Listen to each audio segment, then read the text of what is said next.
Assalamualaikum warahmatullahi wabarakatuh. Perkenalkan, saya Muhammad Randy Pranata dari Program Studi Pendidikan Matematika Institut Pendidikan Tapanuli Selatan.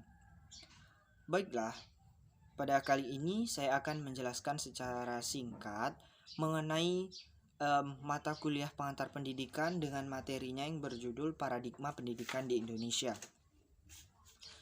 Paradigma pendidikan di Indonesia. Manusia dahulunya itu terjangkit virus yang namanya virus keseragaman dalam pendidikan. Dulu pola pikir sentralistik, monolitik, dan uniformistik mewarnai pengemasan dunia belajar dan pendidikan di Indonesia. Nah, kita meninjau apakah yang dimaksud dari ketiga pola pikir tersebut. Nah, yang pertama sentralistik. Sentralistik adalah pola pikir yang mana pembelajaran itu berpusat pada guru, artinya guru yang memberi materi. Nah, seperti itu. Yang kedua itu monolitik.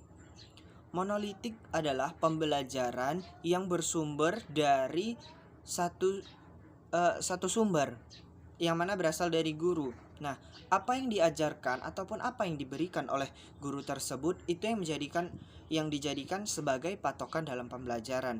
Artinya seperti contoh, guru memberikan sebuah materi kepada siswa atau kepada peserta didik, maka itu yang akan dijadikan bahan pembelajaran oleh peserta didik tersebut. Nah, yang ketiga, uniformistik. Uniformistik itu disebut juga dengan keseragaman. Nah, dalam uniformistik ini semua itu harus mendapatkan porsi yang sama, padahal kebutuhan peserta didik itu berbeda-beda. Sehingga apabila pola pikir seperti ini tetap diterapkan, maka tidak akan dapat mendorong ataupun tidak dapat menggali bakat atau skill dan keahlian peserta didik, sehingga tidak menambahkan wawasan dan pengetahuan peserta didik yang berasal dari lingkungan atau media-media pembelajaran yang lain. Nah, dalam pendidikan kita akan meninjau bagaimana yang pertama namanya itu adalah belajar. Nah, belajar diibaratkan sebagai air yang mengalir di sebuah sungai. Artinya, belajar itu akan mengalir, kemudian dinamis, kemudian penuh resiko dan juga menggairahkan.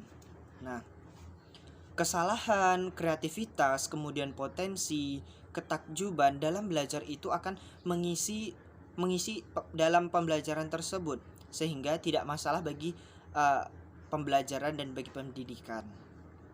Kemudian mengajar bagaikan tukang bersih sungai. Nah, agar aliran air sungai tersebut bebas hambatan, maka perlu diadakannya mengangkat sampah atau kotoran lain, kemudian mengaruk lumpur, pasir, kemudian memindahkan batu atau kayu dan lain sebagainya.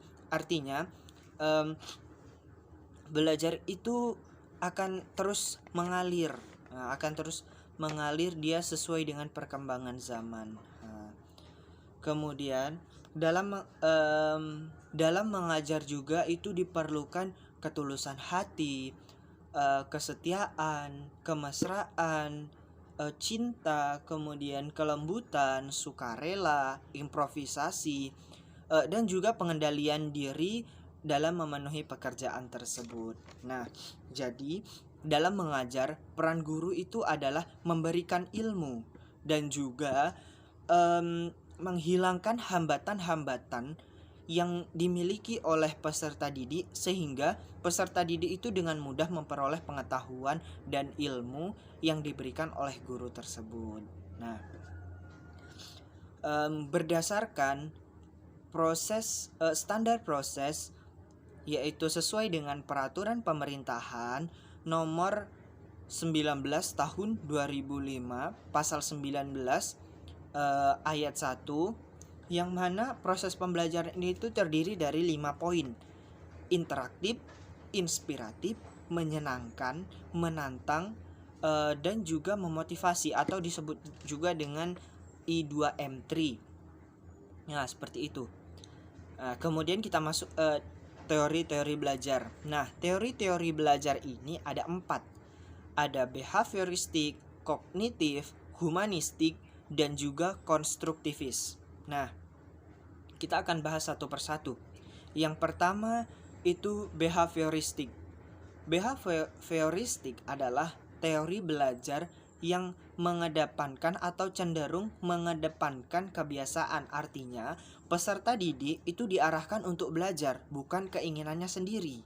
Nah, sehingga apabila behavioristik ini tetap diterapkan dalam teori belajar, maka akan cenderung membuat peserta didik tersebut kaku, vakum. Nah, dia akan selalu membiasakan dan selalu ikut terbiasa diarahkan, tidak keinginannya. Nah, yang kedua itu adalah teori belajar kognitif. Teori belajar kognitif itu adalah teori belajar yang cenderung bahwa sifat seseorang itu tidak dilihat. Artinya belajar itu lebih mengedepankan pengetahuan. Nah, seperti contoh, seorang peserta didik memiliki nilai yang bagus, misalkan dalam ujiannya atau dalam prakteknya, namun dia tidak memiliki sifat ataupun perbuatan yang baik. Artinya dia itu bertolak belakang dengan pengetahuannya bagus, cuman sikapnya itu kurang bagus. Nah, seperti itu. Kemudian teori belajar yang ketiga itu adalah humanistik. Teori belajar humanistik itu lebih mengedepankan nilai-nilai kemanusiaan. Nah, seperti contoh, misalkan di dalam sebuah kelas itu ada presentasi. Nah, ada seorang siswa yang dia tidak memiliki kognitif bagus, namun dia dapat menyampaikan sebuah pendapat itu dengan baik. Nah, artinya di situ ada nilai kemanusiaan, ya, artinya dihargai nilai kemanusiaan tersebut. Nah, seperti itu. Kemudian teori belajar yang terakhir, yang keempat, itu adalah konstruktivis, yang mana definisinya itu adalah konstruktivis itu mencakup semua elemen. Artinya dia ada behavioristik, ada dia kognitif, dan juga ada humanistik. Nah, sehingga siswa itu diberikan kebebasan untuk belajar dan juga guru itu hanya sebagai fasilitator. Nah, seperti itu. Kemudian mengenai analisis komparatif. Nah, yaitu pandangan tentang belajar, pengetahuan, dan juga pembelajaran. Nah, dalam behavioristik ini, misalkan dalam behavioristik, pengetahuan itu bersifat objektif, pasti, dan juga tetap. Nah, sedangkan dalam konstruktivis itu pengetahuan itu bersifat non-objektif, temporer, dan berubah. Artinya dalam konstruktivis ini pengetahuan itu berkembang, tidak didapat dari satu sumber saja. Nah, kemudian belajar dalam behavioristik ini, belajar itu diperoleh dari pengetahuan, artinya guru memberikan pengetahuan. Sedangkan dalam konstruktivis itu belajar itu memahami konsep, dia memiliki cara bagaimana pemaknaan pengetahuan tersebut dalam pembelajaran. Nah, kemudian mengajar dalam behavioristik ini, mengajar itu hanya memindahkan, artinya memindahkan dari pengajar ke peserta didik. Sedangkan kalau dalam konstruktivis ini, peserta didik ini diberikan kewenangan untuk menggali makna. Nah, guru memberikan masalah, maka siswa peserta didik yang akan memecahkan masalah tersebut. Nah, itu dia perbedaannya. Kemudian ada juga dalam pemikiran behavioristik ini, pikiran itu berfungsi sebagai alat penjiplak saja. Sedangkan dalam konstruktivis itu pikiran itu berfungsi sebagai alat interpretasi, sehingga muncul makna-makna yang unik.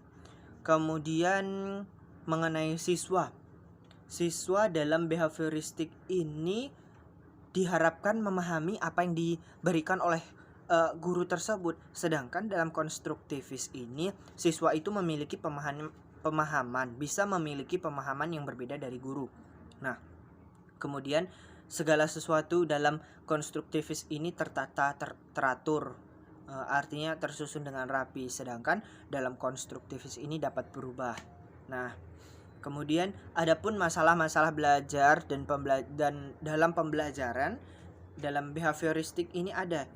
Yang pertama itu siswa dihadapkan dengan aturan-aturan yang jelas secara ketat.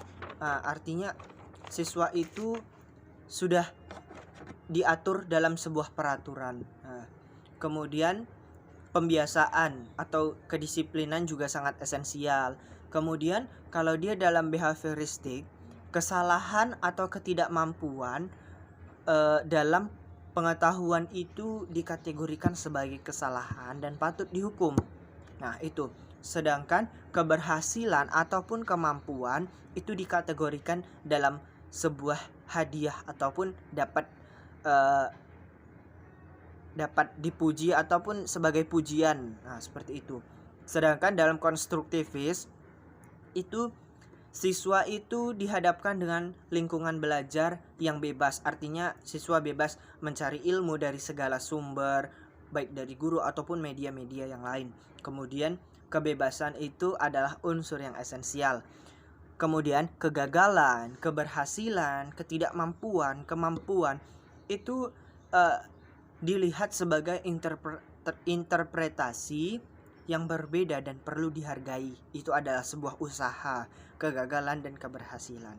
Nah, kemudian implikasi dalam pembelajaran dan evaluasi, yaitu memberikan kesempatan bagaimana cara menerapkan berpikir dan belajar yang paling cocok untuk diri kita. Kemudian melakukan evaluasi diri kita tentang pembelajaran tersebut. Kemudian motivasi diri kita dengan tugas-tugas yang real. Kemudian dorongan untuk memahami kaitan antara usaha dan hasil.